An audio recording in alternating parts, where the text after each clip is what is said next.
So while you do that, I'm going to go over a few last-minute tips since we're nearing the end of class.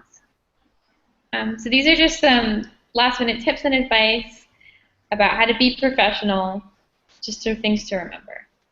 So the first one is you're going to want to be careful what your email address is.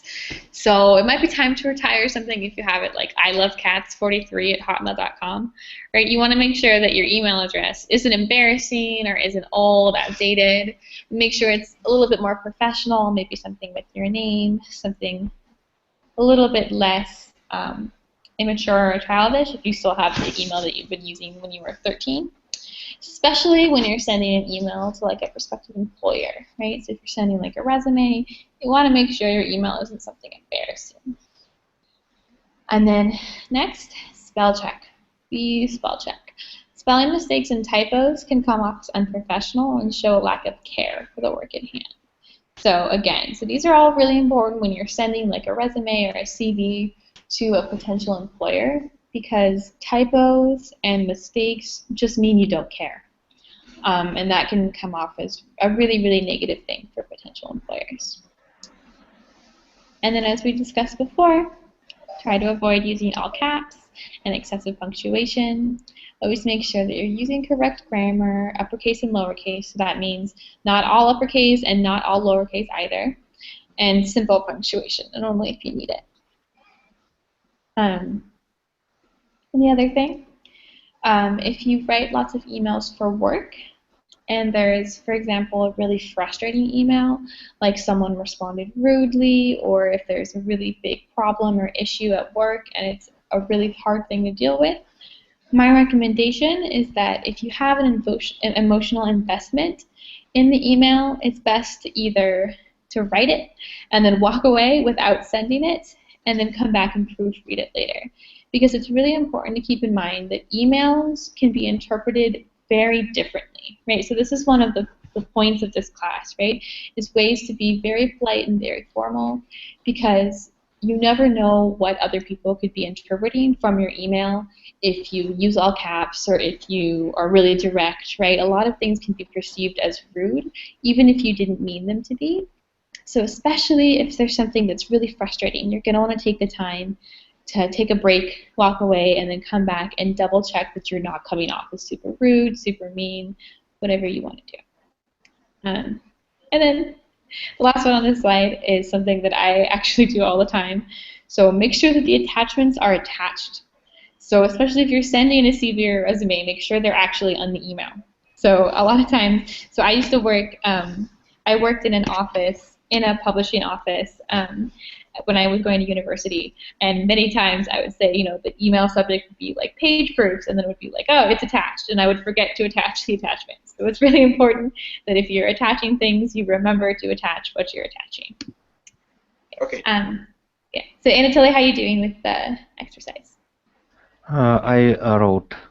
Good. Okay. Could you paste it into the chat window or just read it out loud? 1 second. Good. Okay. Could you read it? About meeting on Tuesday. Dear Mr. Smith, good morning. I write you because we planned the meeting on Tuesday. It could be good if we could meet in the hall number 5. Please let me know what time could be appropriate for this meeting. Sincerely yours, Anatoly. Good. Okay, good. So the only thing that I would say is you're missing a preposition for I'm writing to you.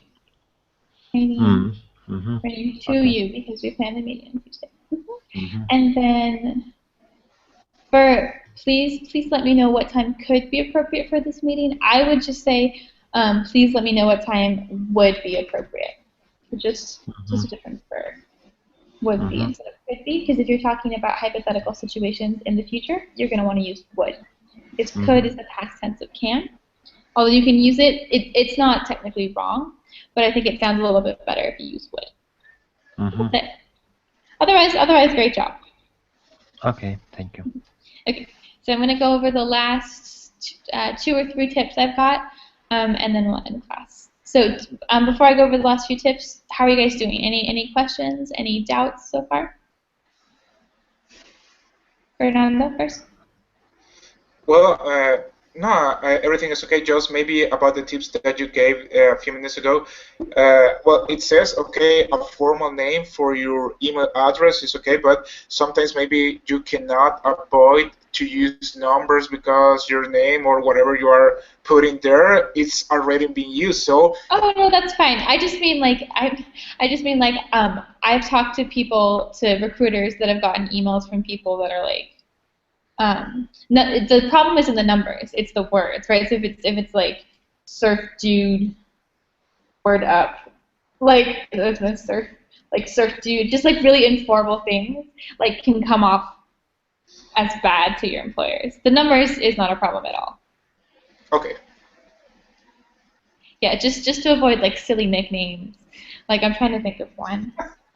I've heard some like stories of people that send like resumes to like big companies, to CEOs, and their emails are something ridiculous. So just to keep in mind that like people are going to look at what your email is when you send them your resume. That's all. Okay. Nice. It's good to know. Anything else? Any other questions? No, just that. No, just that. Okay. What about you, Anatoly? Any questions so far? No questions. No. Thank you. Okay. So I'm going to pull up the last few tips I've got. Okay. So in a work setting, make sure you know the difference between reply and reply all. So this can make for some embarrassing situations if you're not sure. So make sure the email is only going to the recipients that you want it to go to, right? So if you get an email that's sent to you and 15 other employees, and it's like, asking for your lunch order, you don't want to reply to all 15 people being like ham and cheese sandwich. Like make sure that you're replying just to the person that you need to reply to.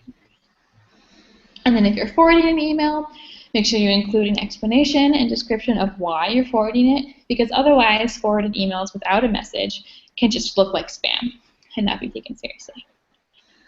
And then lastly, remember that if you have a work email or are writing emails on company property, that you represent the business you're working for. So this means you want to avoid sending highly sensitive or personal emails under your company's name, and always keep in mind that your actions reflect either positively or negatively on the business itself. So this is especially a big deal if you get an email that's like for example, my email is like michelle.linguistico@gmail, right? So it has the company's name and my name on my emails.